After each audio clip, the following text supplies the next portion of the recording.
여러분 3월 25일 행정법 둘째 날 수업을 시작하겠습니다. 강의 자료 이메일로 보냈는데 다 잘 받아보셨습니까? 앞으로 수업할 때는 이 강의 자료 반드시 지참하고 수업에 임해 주시기 바랍니다.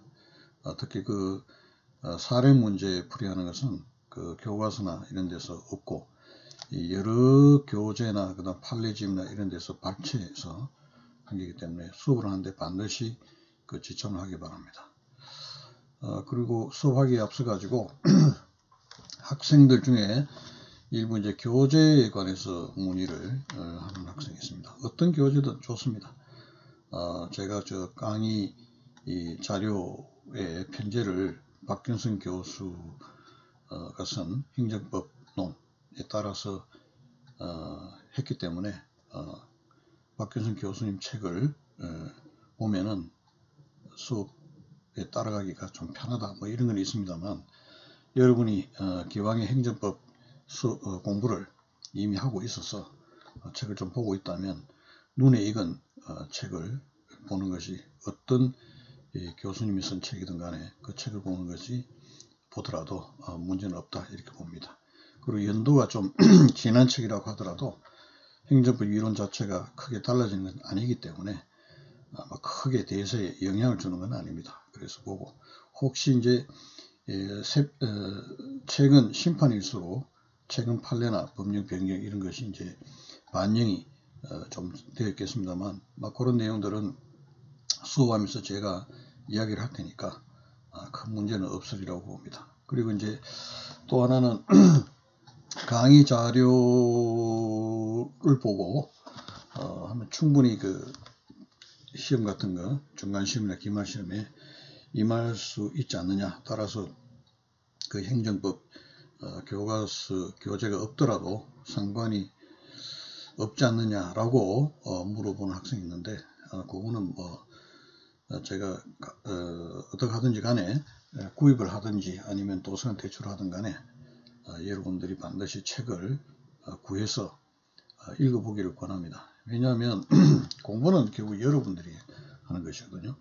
그럼 제가 수업을 하는 것은 여러분이 행정법을 공부를 하는데 빨리 시행착오를 적게 하고 행정법을 빨리 이해를 하고 체득할 수 있도록 제가 안내하고 옆에서 도와주는 것입니다. 그리고 강의 자료도 그런 역할을 한 것에 불과하기 때문에 지난번에 이야기한 대로 행정법의 전체 체계를 여러분들이 체득, 자기 것을 완전히 만들고, 그 다음에 거기에 입각한 어떤 행정법적인 어떤 문제를 푸는 사고 능력을 기르려고 한다면 일관성 있게 한 책을 택해 가지고 일관성 있게 쭉쭉 정독해 나가는 것이 최우선입니다. 그걸 잘하기 위해서 강의를 하고 그다음 강의 자료를 나누어 주는 것이니까 여러 가지 이 구입하는 경우에 교과서 굉장히 가격이 높기도 하던데, 그렇다면 구입을 하든 어쨌든 도서관 대출을 하든 어쨌든 자기가 교과서를 가지고 스스로 정독하는 시간을 가지는 것이 대단히 필요하기 때문에 그걸 제가 권하겠습니다. 지난 시간에 우리가 수업했던 것을 잠깐 복습을 하겠습니다. 간략하게. 첫째는 이제 행정조직법이 뭐냐에 대해서 봤습니다. 행정주체 조직에 관한 법이다. 행정주체는 여러 개의 행정기관으로 여러 종류의 행정기관으로 구성되고 있습니다. 그래서 행정기관의 설치라든지 폐지, 구성, 권한, 또 행정의 사후관계에 관계가는 법을 행정조직법이라고 합니다. 그래서 그런 내용을 앞으로 공부할 겁니다. 그리고 이제 이 광의로 행정조직법을 이야기할 때는 행정조직의 인적 요소를 규율하는 공무원법, 그 다음에 물적 요소를 규율하는 공무법, 영조물법, 공기업법 이런 것들도 광의로 행정조직법을 엮어서 이해를 하면은 이해를 할 수도 있다, 이런 이야기를 했습니다. 그리고 행정조직법은 이 행정작용법과는 달리 국민에 대한 것이 아니고 행정기관 내부에 관한 법이다 이렇게 했습니다. 이런 문제와 관련해 가지고 하나 나온 것이 이 행정조직법이 과연 법규냐 하는 것입니다. 그러면서 이제 여러분한테 이 법규라는 개념을, 앞으로 법규라는 개념을 그냥 쭉 어떤 경우에 막 쓰는데, 이제부터는 법규라는 개념을 쓸 때는 상당히 좀 생각을 해가면서 써라, 이렇게 했습니다. 그래서 법규라는 개념은 법에서 말할 때는, 행정법에서 말을 할 때는 국민의 권리 의무에 관한 사항을 규율하는 법을 특히 법규라고 합니다. 그리고 이 법규는 국민의 권리 의무에 관한 사항을 아무나 규율할 수가 없죠. 행정기관이 예를 들면 대통령의 총리령 부령으로 국민의 권리 의무에 관한 사항을 함부로 정하거나 규율할 수가 없습니다. 반드시 이거는 국민의 대표기관인 의회에서 제정한 법률에 의해서 국민의 권리에 관한 사항을 규율하도록 되어 있습니다. 이것을 이 법행정물질 중에 하나, 법률의 법규 창조력이라고 하는 것입니다. 법률로서 법규를 창조를 할 수가 있다. 그래서 대통령령이나 총리령이나 부령 같은 행정입법이죠. 이로써 국민의 권리 의무에 관한 사항을 규율하려면 반드시 법률에서 구체적 범위를 정해서 위임받아야만 비로소 대통령, 총리, 부령 같은 행정입법으로 국민의 권리 의무에 관한 사항을 규율할 수 있다. 만약 법률에 위임 없이 대통령이나 총리령, 부령 같은 행정입법으로 국민의 권리에 관한 사항을 규율하고 있다. 예를 들면 권리를 제한하거나 의무를 부과하는 그런 내용의 행정입법을 하고 있다면 그 행정입법은 법률의 법규 창조력을 위반해. 그러니까 위법한 행정입법이다. 위법한 대통령령, 위법한 총리령, 위법한 부령으로 무효가 된다라는 것이 법률의 법규 창조력입니다. 이제 그렇게 볼 때 아까 말한 행정조직법은 행정 내부에 관한 법이기 때문에 국민의 권리 의무에 관한 사항을 규율하고 있지 않거든요. 그래서 이것은 법규가 아니지 않느냐.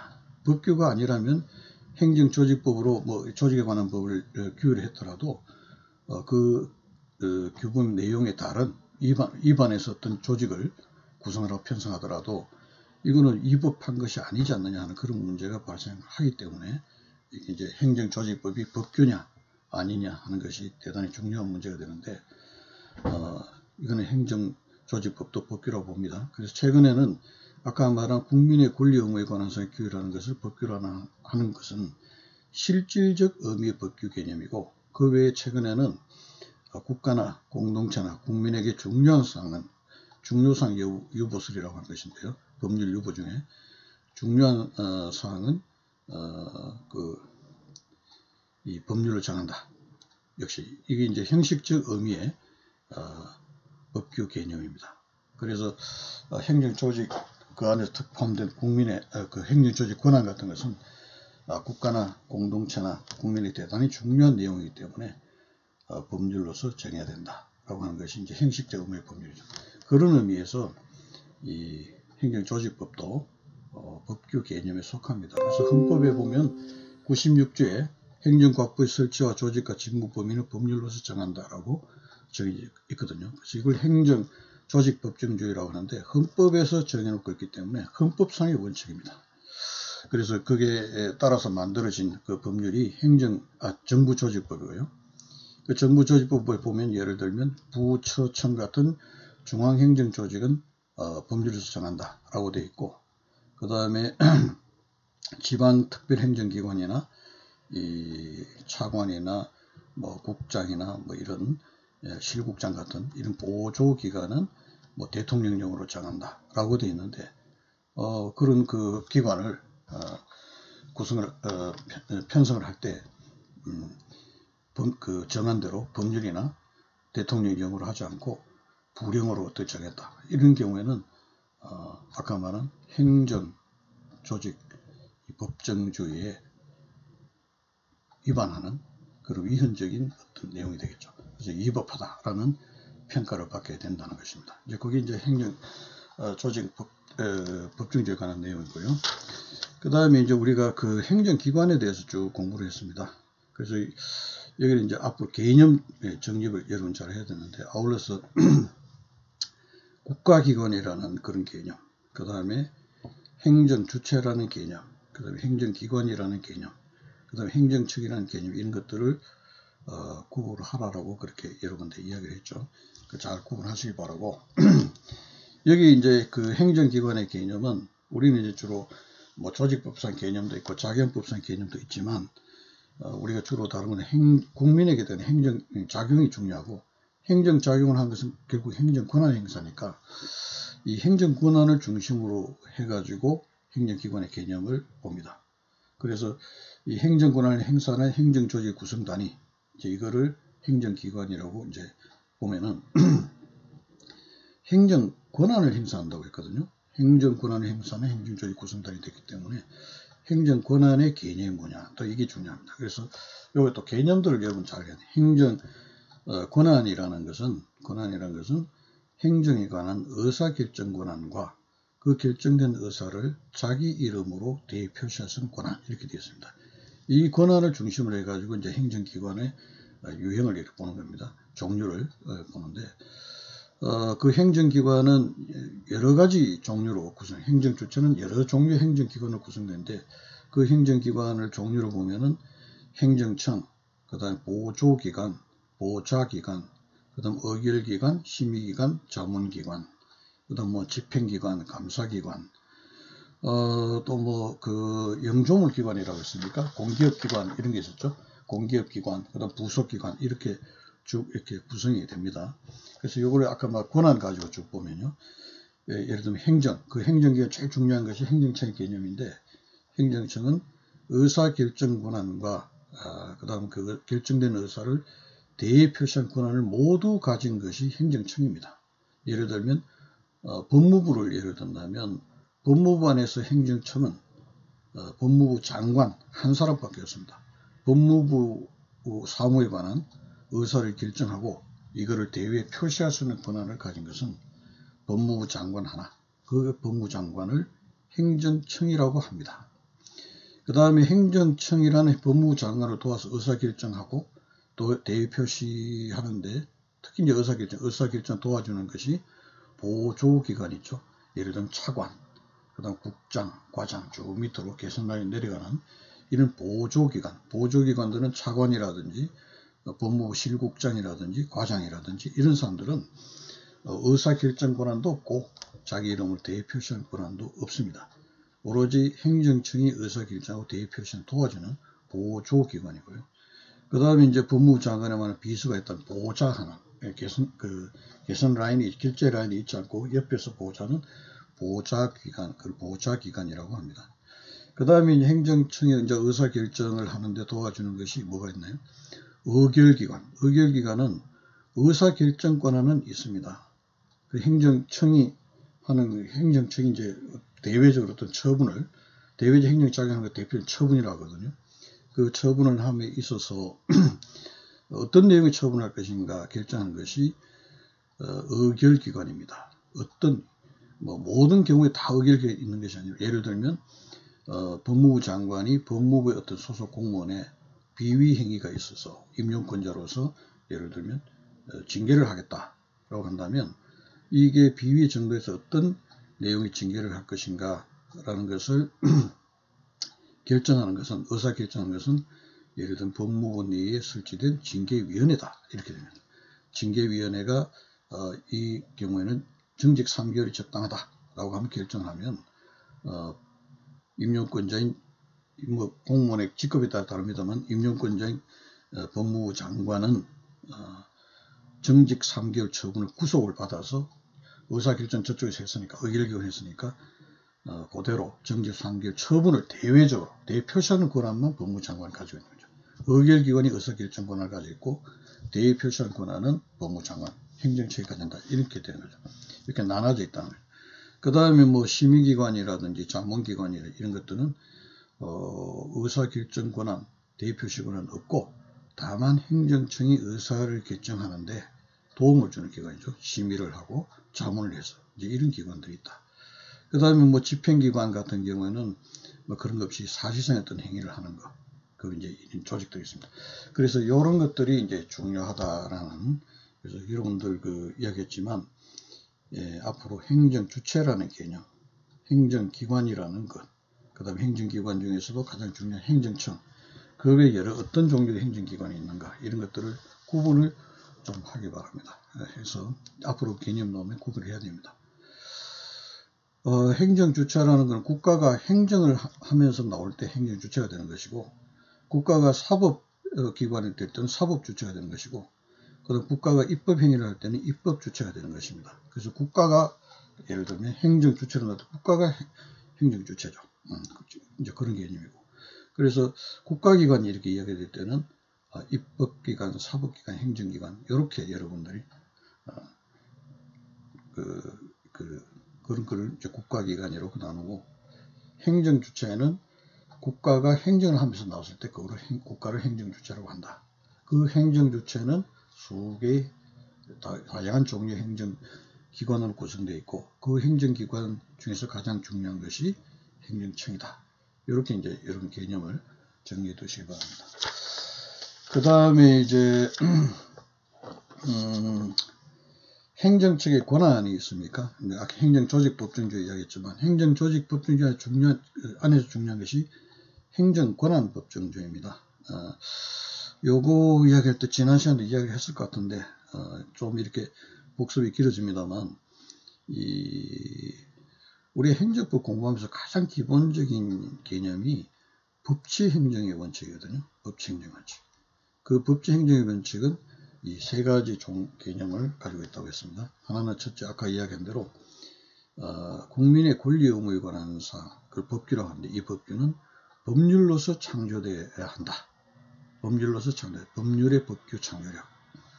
국민의 권리 의무에 관한 사항을 법률의 위임 없이 행정입법으로 창출할 수는 없다. 이게 이제 법률의 법규 창조력이고, 그 다음에 행정작용을 할 때는 반드시 이 법 아래서 법의 기속을 받아야 된다 하는 것이 법우의 원칙, 법우이고, 그 다음에 이제 행정작용을 할 때는 반드시 법률에 근거가 있어야 된다. 근거가 있어야 되고, 여기 이제 법치행정 원칙의 그 원칙입니다. 3원칙입니다. 그걸 여러분 해주시고, 그 다음에 이제 행정권한법정주의라는 것, 행정권한법정주의라는 게 있는데, 행정조직 중에서도 행정권한이 국민에게서 더 중요하죠. 그래서 행정권한법주의인데, 이거는 행정권한도 우리 정부조직은 나오지만 행정각부회를 쭉 배열하고 거기에다가 여러 가지 직무범위, 행정각부의 설치, 조직과 직무 범위는 법률로 정한다라고 하듯이 이렇게 업무를 배치를 했습니다. 이 권한을 법정해 놨다는 겁니다. 근데 여기 이제 중요한 거는 그 조직법상의 권한, 정부조직법의 그 각부의 업무를 배정했으니까 조직법상의 권한도 있는데, 그 다음에 그 개별적으로 국민에게 어떤 구체적인 어떤 작용, 구체적인 처분을 할 때는 그것만 가지고 조직법상 법적 근거만 가져서는 안 되고, 작용법상 개별 구체적인 어떤 처분을 할 때는 자격법상의 어떤 법적 근거를 가져야 돼요. 그래서 여기에 이 행정 권한 법정주의를 할 때는 특히 여러분들이 조직법상의 어떤 근거 규정, 이걸 말하는 것이 아니라 국민의 개별적 구체적 어떤 작용을 하는 자격법상의 어떤 법적 근거를 가지고 권한을 정해놔야 된다. 그게 행정권한 법정주의, 이렇게 기억을 하시고, 그래서 아까 말한 법치행정 원칙의 3원칙이 있었죠. 법률의 법규 창조력, 법의, 그 다음에 법률 유보, 이렇게 될 때 그 법률 유보라는 걸 말할 때는 작용법상의 작용법적인 법률의 근거를 말한다라는 것을 꼭 기억해 두시기 바랍니다. 그 다음에 이제 그 행정 권한의 행사 방법입니다. 행정 권한은 아까 이야기한 대로 의사결정 권한, 대표시 권한, 자기 이름으로 대외에 표시할 수 있는 권한이라고 했고요. 이 권한을 온전히 가진 것이 행정기관 중에서 특히 행정청이라고 한다고 했고, 그 행정청이 자기 이름으로 자기가 스스로 행정 권한을 행사해야 되겠지만, 원칙으로 그래야 되겠지만, 상황에 따라서는 꼭 자기가 그 권한을 행사하지 않고 행사하는 방법이 여러 가지. 그거를 지금 우리가 공부를 할 텐데, 지난 시간에 우리가 대리했습니다. 대리를 시켜서 하는 방법, 그 다음에 위임을 해서 하는 방법, 그 다음에 위임 전결이나 내부 위임을 하는 방법, 이렇게 크게 이렇게 뒤에 대결도 나오고 있습니다만, 그렇게 이제 나눠집니다. 그런 방법들이 있다. 그래서 위임이라는 게 이제 가장 중요한 문제인데, 위임이라는 예를 들면 아까 이 법무부의 행정청은 법무부 장관 하나밖에 없다고 했습니다. 그게 행정청이고, 그 다음 차관이다, 그 다음 국장이다, 실국장 이런 사람들은 보조기관이라고 했습니다. 보조기관은 의사결정권한 대외 자기 이름으로 대외 표시할 수 있는 권한이 없는데 그 행정청이 장관이 예를 들면 자기 어떤 권한을 차관에게 앞으로 공부하겠습니다. 위임을 한다면 그 권한이 차관에게 넘어갑니다. 그러면서 차관이 그때부터는 행정청이 됩니다. 그런 것을 위임이라고 하고요.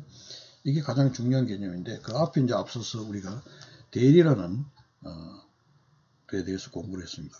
그 대리라는 것은 뭐 결론을 이야기한다면 권한이 이전되는 것은 아니다.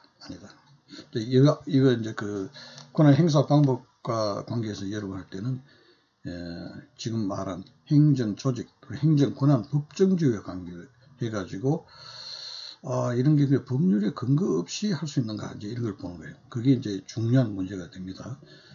행정 조직과 권한 이것은 법률로 정해놨다. 딱 법에 분장을 해놨다. 그런데 A 행정청이 자기가 할 권한을 행사해야 될 권한을 B 행정청에게 대리 행사하게 했다. 이것이 법에 대리할 수 있다고 규정을 하고 있다면 당연히 대리를 할 수 있지만, 만약에 아무런 규정이 없는데도 불구하고 A 행정청이 B 행정청으로 하여금 권한을 대리하도록 하는 것이 할 수 있는가?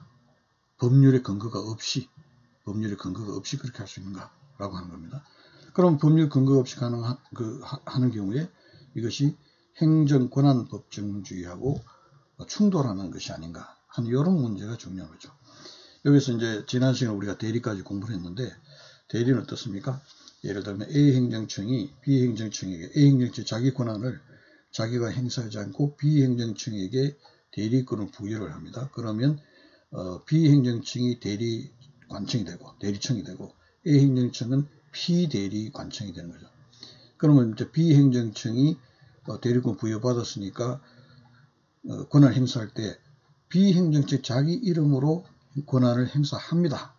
하지만 하면서 이것이 A 행정청을 위해서 내가 이 권한을 행사한다는 것을 현명을 합니다. 밝힌다는 거죠. 대외적 표시를 하고 하면은 B 행정청이 한 행위지만 A 행정청이 한 행위처럼 된다라는 것이 대리입니다. 그러면 이제 B가 했지만 A를 위해서 한다라고 현명을 하고 권한을 행사했기 때문에 B 행정청이 한 행위가 A 행정청이 한 행위로 그 법적 효력이 발생한다면 권한이 이전했습니까? 안 했습니까? 권한이 이전된 게 아니죠. 여전히 대리했을 뿐이지 권한은 여전히 A에게 있다는 걸 전제하에 한 거죠. 그래서 이런 경우에 이제 수권 대리에도 두 가지는 수권 대리라는 것인데, 이 수권 대리 같은 경우에 과연 법률에 근거가 없는 경우에도 A 행정지 B에게 권한 행사를 대리시킬 수 있는가 하는 문제가 되는데, 행정 권한 법정주의하고 이렇게 문제 볼 때 만약에 A 행정처의 권한이 B에게 넘어간다면 행정 권한을 법에서 이렇게 A는 이렇게 하고 B는 이렇게 정해놨는데 그 위배가 되는 거죠. A 행정청이 하라고 했는데, 그러나 대리 경우에는 권한이 넘어가지 않는다고 했어요. B 행정청이 A 행정청으로부터 대리권을 부여받아서 자기 B 행정청 이름으로 하지만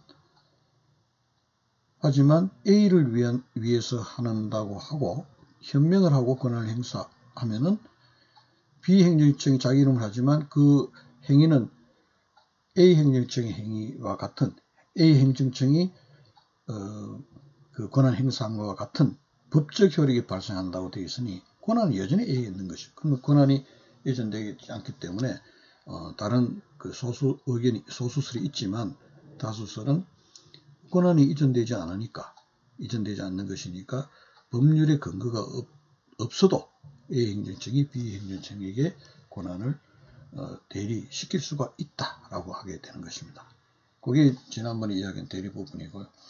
그 다음에 뭐 계속 나오겠지만 이제 중요한 거는 만약에 그러면 비행정청이 대리권을 A 행정청이 B 행정 대리권을 부여했는데 B 행정청이 이거는 A 행정청을 위해서 하는 것이다라는 그 대리 행사다라는 것을 현명하지 않고 자기 이름을 그냥 해버렸다라고 하는 경우에 그 B 행정청의 어떤 권한 행사에 대해서 불복하는 상대방 국민이죠. 국민의 경우에 그럼 누구를 상대로 소송을 제기할 것인가? 주로 이제 항고소송이라 항고소송이 되겠습니다만 이런 경우에는 국민 입장에서는 대리관계도 현명하고 비행정지 자기 이름으로 하면서 A 행정을 위해서 한다고 대리가 현명도 안 했으니 자기 입장에서는 비행정직 하는 것으로 밖에 볼 수가 없죠. 그래서 불복할 때에 상대방은 비행정청이 됩니다. 비행정청을 피고로 해서 그 다음 권한행사가 예를 들면 는 대리 대리 표시다는 건 네가 한 것처럼 했는데 사실은 그 권한이 없지 않느냐. 권한 없는 자의 행사로서 뭐 위법, 무효다. 또는 대리 행사로서의 어떤 그 형식 절차 이걸 위반했기 때문에 위법한 취소할 수 있는 위법이다. 뭐 이제 이런 주장을 어느 것이 될 거는 상황에 따라 다르겠습니다만 그런 주장을 국민이 불복해서 할 수 있는 거죠. 이제 이런 해야 되는데 이제 이런 부분들이 중요한 문제가 된다고 했습니다. 뭐 대리 그다음 그 외에 뭐 법정 대리 있겠습니다만 지난번 설명했으니까 가름하는 것을 하고 오늘 이제 그 다음에 중요한 것은 이제 가장 중요한 위임에 관한 문제입니다. 그것을 좀 살펴보도록 하겠습니다.